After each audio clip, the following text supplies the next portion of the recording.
2026 সাল আবার একটা নতুন বছর, 365টা দিন, 365টা অপরচুনিটি।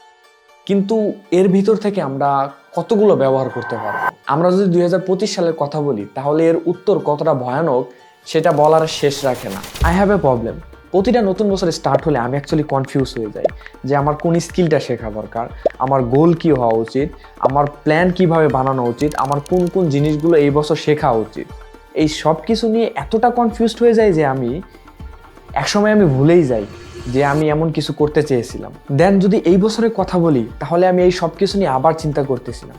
অ্যান্ড আমার খালি একটা প্রশ্ন বারবার আসতেছিল আমার মাথায় যে এই বছর কামব্যাক করতে হবে, সেটা যেভাবেই হোক। কিন্তু কিভাবে? এই প্রশ্নের উত্তর পাওয়াটা খুবই কঠিন। কিন্তু আমি খুঁজতে খুঁজতে শেষে অ্যাকচুয়ালি আমি প্রশ্নের উত্তরটা পেয়ে যাই। অ্যান্ড আমি এইভাবে চিন্তা করি, হোয়াই নট আমি এই বছরে আমার গোলটাকে 3 ভাগে ভাগ করি। নাম্বার 1, আমাকে এমন কিছু করতে হবে যেটা আমার বডিকে ফিট অ্যান্ড হেলদি রাখবে। নাম্বার 2, আমাকে এমন কিছু করতে হবে যেটা আমার মাইন্ডকে শার্প রাখবে। অ্যান্ড নাম্বার 3 হলো আমাকে এমন কিছু করতে হবে যেটা আমাকে আরও নলেজেবল গড়ে তুলবে। নাম্বার 1 হলো ফিট অ্যান্ড হেলদি বডি, যার জন্য আপনি চাইলে জিম করতে পারেন। বাট আপনি যদি জিমে না যেতে চান তাহলে আপনি সকাল সকাল 30 মিনিট রানিং করতে পারেন। বাট আপনি যদি বাইরেও যেতে না চান তাহলে আপনি রুমে পুশ আপ বা সিট আপ করতে পারেন। অ্যান্ড এটা আপনাকে হেল্প করবে আপনার বডিকে হেলদি অ্যান্ড ফিট রাখতে।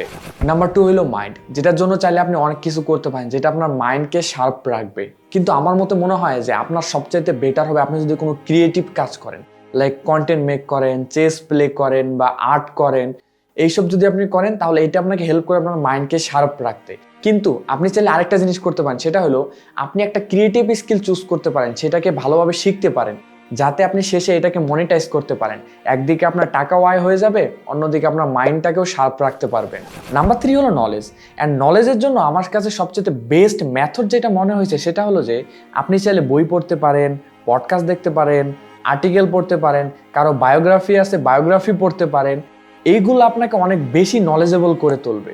কিন্তু আমি আপনাকে এখানে একটা কথা বলি, সেটা হলো যে ধরেন কেউ একজন 50 বছর ধরে কোনো কিছু শিখেছে, সে এক্সপিরিয়েন্সটা সে একটা বইয়ের ভিতরে লিখে দিয়ে গেছে। যে বইটা হয়তো 1 থেকে 150 পেজের একটা বই, যেটা পড়তে হয়তো আপনার 10 থেকে 12 দিন বা ধরলাম 1 মাস লাগে।